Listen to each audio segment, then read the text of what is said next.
guys, it is MissSimReno. If you are returning to the channel, welcome back, and if you are brand new, I am so excited that you decided to join me here today for another speed build. So we are actually in Magnolia Promenade, which is not a place that I spend a lot of time in for building, for gameplay. Who else is kind of with me on this? I've been trying to find a way to make Magnolia Promenade useful. So, of course, in my head, retail lots, right? There should be a bunch of retail lots here, which there are when you actually load up the game, but I wanted to kind of diversify the lots that were in this world so I could actually have fun with my Sims traveling here. So, I decided to build a diner, and I was kind of inspired by some of the new debug objects that we did get, so I will actually point those out when I go ahead and add them to the build. But I was looking at Pinterest for some kind of 50s style diners. A lot of them did look like not cargo containers, but they did look very tubical. Is that even a word? They looked like tubes, but I also saw some ones like this that were kind of like little corner dives. And granted, we don't have a lot of extremely like 50s and 60s inspired items. I thought I could use a good amount of the items that we have to kind of portray that look. So I did size up that neon sign because I thought it was super cute. I thought it really fit the style because a lot of these like 50s and 60s diners have these large neon signs. And they also have a ton in the window as well. So I was using some of these from Get Together, some of them from Dine Out, and even from Cats and Dogs. And of course I pull out some of these new debug cars that are not super pixelated. And also those parking meters. I don't know if I've ever seen them before, but I wanted to use those too. And of course, I wanted to make it a kind of like partial gas station too. And that's when I thought to use this light from Strangerville, that kind of like truck front. I think like the, what am I trying to say? Like the fender? I don't know. I don't know car parts, so I just sounded super ignorant, but it's fine. And then I put some of these billboards up here too of just advertisements of soda. There was nothing else that really fit for the diner, but I thought it came out really cute, and I was really happy to use that gas station prop too, as well as the cars, because how 50s and 60s is that? Like the diner and the gas station attachment, where it's really just an experience. It's a destination. It's not just we need to stop and get food. It's not just we need gas. It's let's go to this particular place to fill up, but also to have an experience at this restaurant. So I end up calling it the Filler Up Diner. And I thought it was super cute. I don't know how original it really is, but it made me really happy and it made me smile and it sounded really fun. And it would be a place that I would want to stop on like a road trip or something like that, or even just travel probably a good amount of time or a good amount of distance to go and actually have breakfast and have that experience. So that was my thought. And here we're just setting up the inside. So there are only 4 tables, but there is a bar as well. And of course in my head, I was thinking it was like a soda fountain, but of course in The Sims, we don't have anything like that. So they are gonna be juice and or the equivalent of alcoholic beverages, right? And then the rest of it, I think I did keep most of the items from the actual default diner menu for a restaurant, but I also customized it a little bit, so I made it kind of like breakfast and lunch. And my thought for this too was that since it was supposed to be kind of a destination for your Sims, right? You might be traveling from one of those other worlds, like maybe something like Strangerville, where I would presume it's very far away from here. And I was thinking that there had to be like a special dish that this restaurant was known for, and I wanted it to be dessert. So I think I made it I think they had like really special donuts, so I think it was the cereal top donut, and there's one other one that I can't remember, but also the amaretto gelato. So I was thinking those were like their token specialties that people will travel from a very long ways to go ahead and try and get and really just enjoy their time in this atmosphere. So here I'm trying to figure out a wallpaper and the flooring because I did want to bring in that 50s style, but I didn't want it to be way too checkered or way too red or way too black.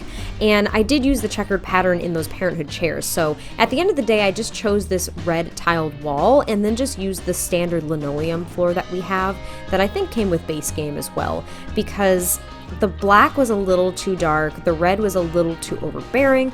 It just didn't seem to mesh very well, and now I'm picking out some artwork that may kind of fit this style. It was actually really challenging. Most of the stuff in maybe Strangerville would kind of sort of work. I don't know.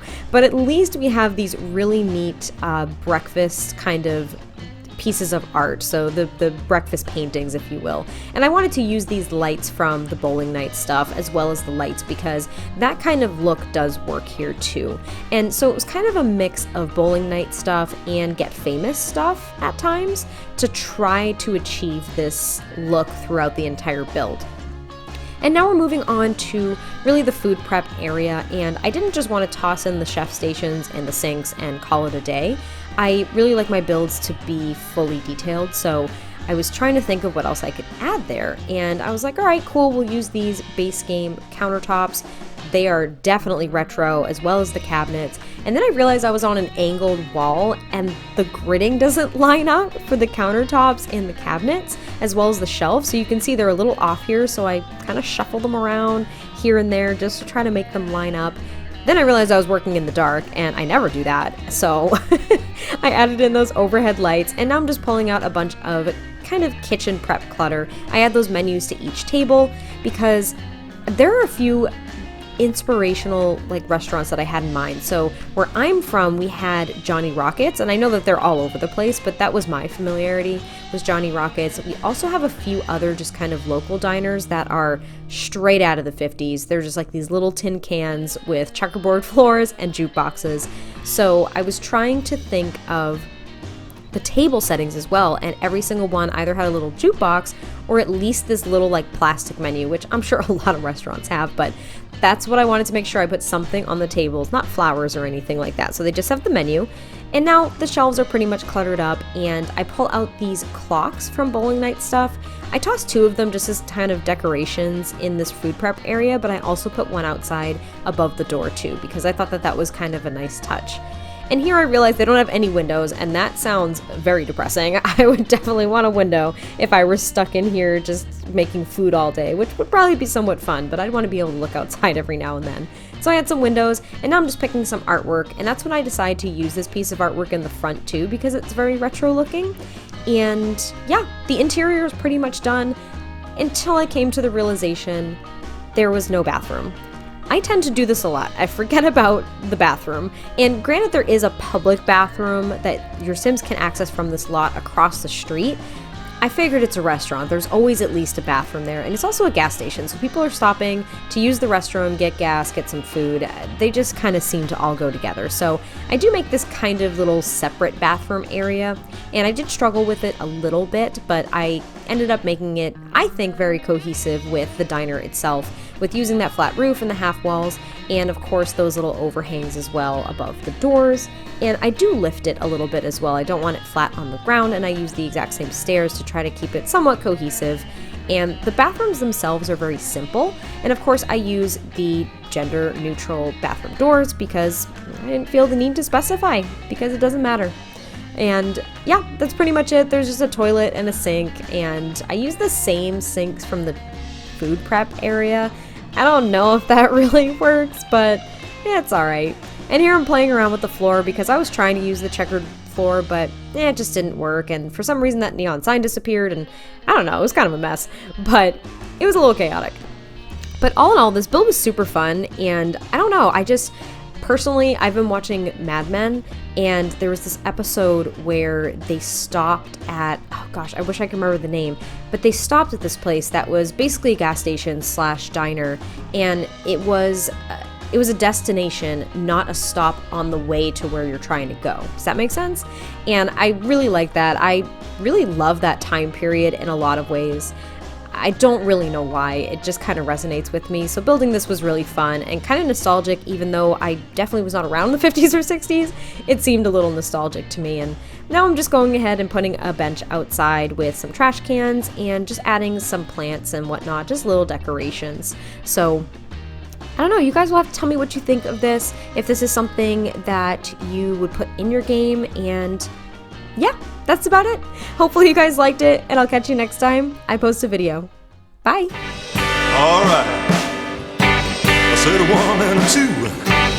Alright, 1, 2, 3, 4, here we go. Alright, come on, take it all the way home. said 1 and a 2. I said 3 and a 4. I said all you gotta give it to me, baby, now. All right. Uh-huh. Come on.